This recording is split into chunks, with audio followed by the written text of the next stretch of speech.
Hey everybody, welcome back to the channel. Bobby Hams here with my quick recap / review-ish of the CW's Crisis on Infinite Earths event crossover 5-night thing going on. But first, let me just reiterate that I dislike mid-season finales very much. I think they are incredibly disruptive to the flow of the story, just the storyline altogether, and they're just in general annoying to me. I can't stand them for any show. With that out of the way, Supergirl.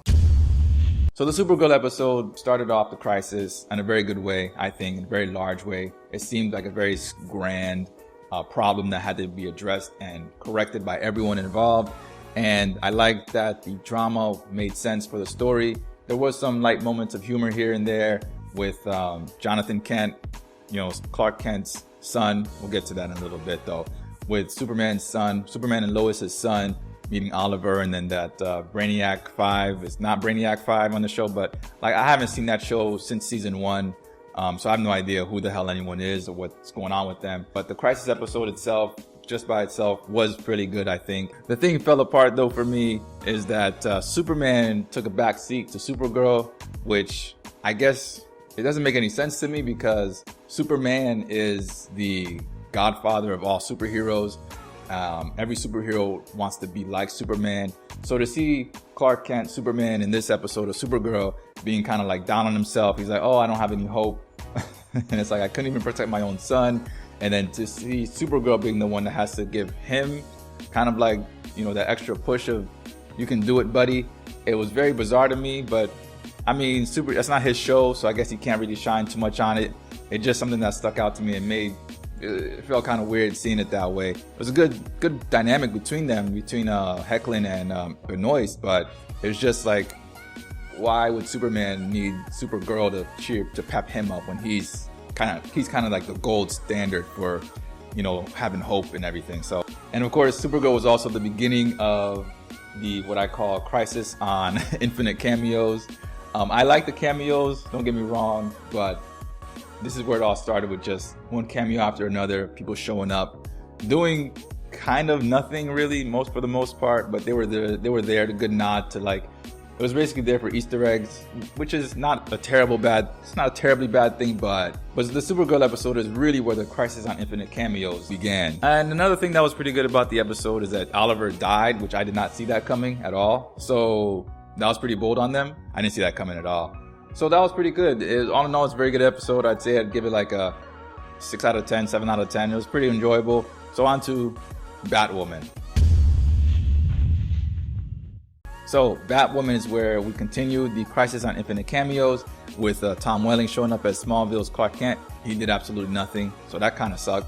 And then Kevin Conroy as the Earth something Batman. And for all those who know, Kevin Conroy is the Batman from animated series.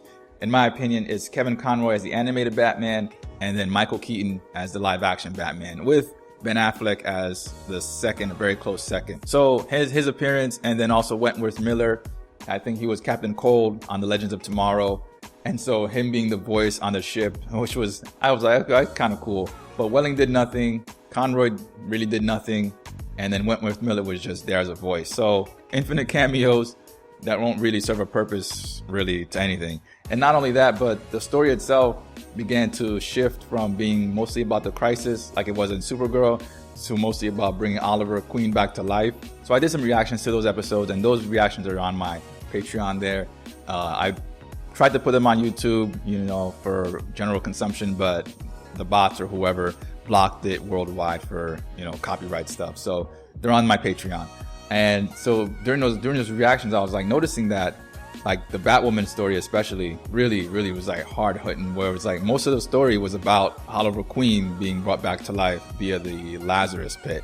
And it was very odd because I kept on thinking like, isn't there a crisis going on right now? Shouldn't this Oliver Queen stuff maybe wait till after dealing with the Anti-Monitor and all that stuff going on with Harbinger? Shouldn't that be addressed first? Find these paragons first, and then maybe we'll worry about Oliver Queen. But no, it was mostly about Oliver Queen, and then the crisis stuff, and then like in the Batwoman. And I remember I kept on saying to myself, this is a Batwoman episode, right? There's hardly any Batwoman in the episode, which was good because honestly, Ruby Rose is not a good actress. She's not good at acting at all. Her face has no like emotion to it. It's really kind of sad because I liked her character on Orange is the New Black, and she did okay in John Wick 2, but here on the Batwoman episode of Crisis, she was no good. And I don't know if she's like that all the time because I watched the series premiere of Batwoman, the pilot episode, and I didn't like it at all, so I never watched it again. So I thought maybe she had gotten better after that pilot episode,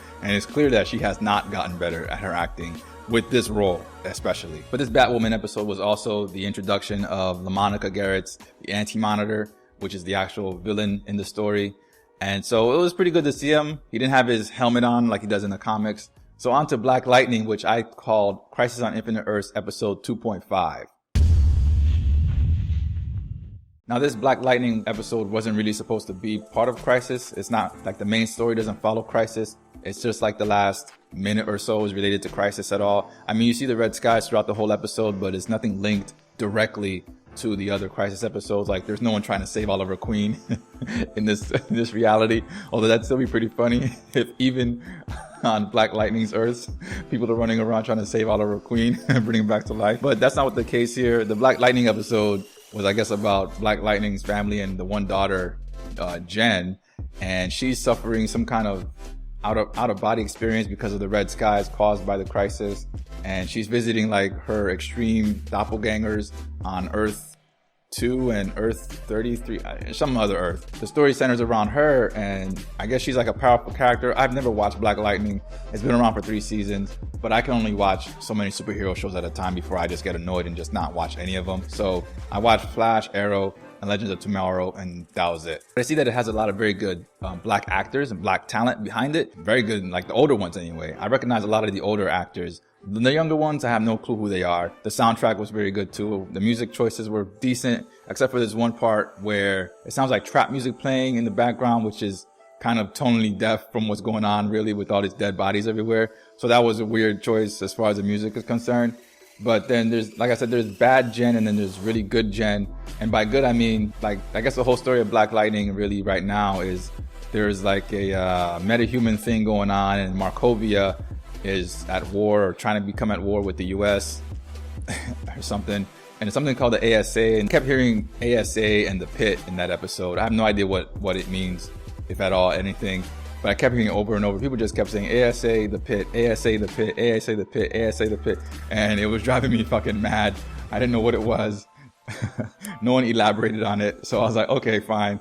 I don't watch the show anyway, so whatever. The Markovia is going against the ASA. I guess there was this one guy who wanted her to stop people from becoming metahumans, and then her dad's side wanted to let people become metahumans, or vice versa. In any case, she couldn't make up her decision. So then when the red sky showed up, she was split off into 2 sections, and the bad side of her, she killed all the metahumans, and she became super powerful, and then she eventually killed her family. And then the other side, she shut off her powers in order to prevent her from doing that, and her family died anyway because the government killed her family anyway. So, or at least her dad. The government killed her dad. So it was clearly an obvious like, oh, or devil angel scenario going on while the crisis is happening in the background. Again, the crisis takes a backseat to whatever the hell's going on in the episode, which is really bizarre storytelling to me. It isn't until the very end of the episode when the crisis hits that Black Lightning is whisked away from his Earth, and then his Earth is wiped out. So onto the Flash.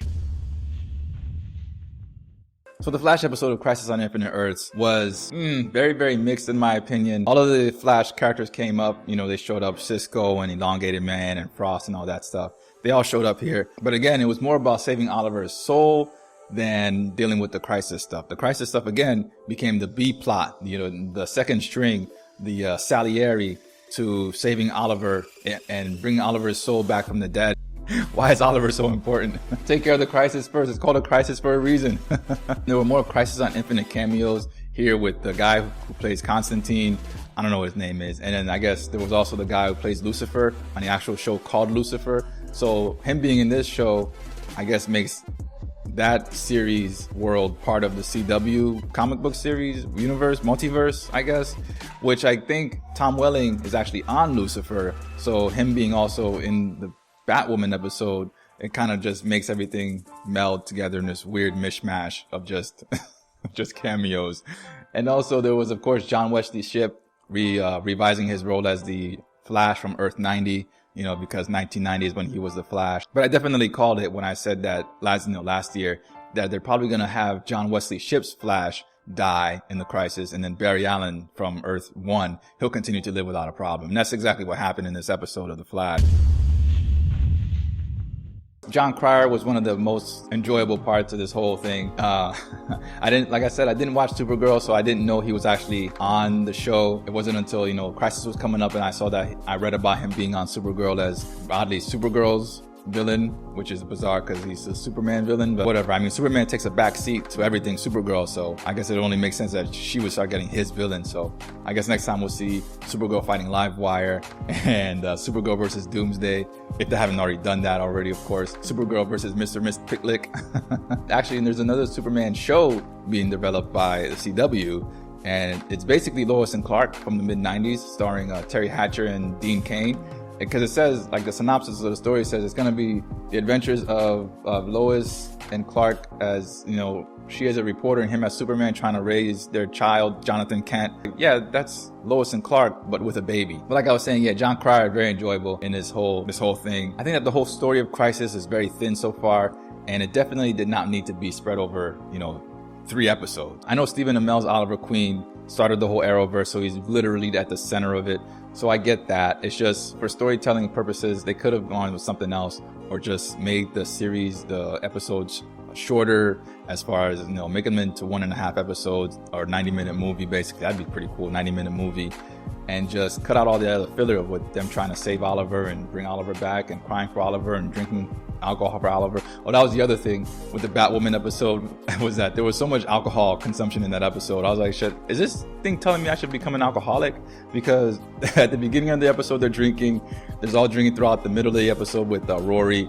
And then at the end of the episode, they're still drinking. So I was like, this is a very mixed message. Be a hero, get drunk. You could actually take all that stuff that happened just for the Crisis part and condense it into about 1.5 hours. Leave the other 90 minutes really all about Oliver Queen, because as I saw in the promo videos, he's about to become someone else. He's about to become something else. The Spectre. He's going to become the Spectre. And that costume looks very, very lame. But it's quite brilliant in that, if you remember from Arrow Season 1, Oliver Queen was running around wearing a green hood, passing judgment on people he deemed guilty. And he's now going to play a character named the Spectre, who also wears a green hood and passes judgment on people he deems guilty. So, here's the genius part here. Oliver Queen from Arrow 1 has gone so far these past 6 seasons, and yet he's gone nowhere. Now that's some Lian Yu Confucius type shit for the mind. It's all about circles. Now I am going to watch the final 2 episodes of this 5-episode shebang, before I pass my judgment. However, the way it stands right now, everything's not looking so good. So I would really highly recommend that Crisis on Infinite Earths hire a lawyer. I'll take the case. And that's going to do it for this video. Thanks for watching. Like and subscribe if you like to like and subscribe to things. This is Bobby Ham signing out, and I'll see you in the next video. Ciao.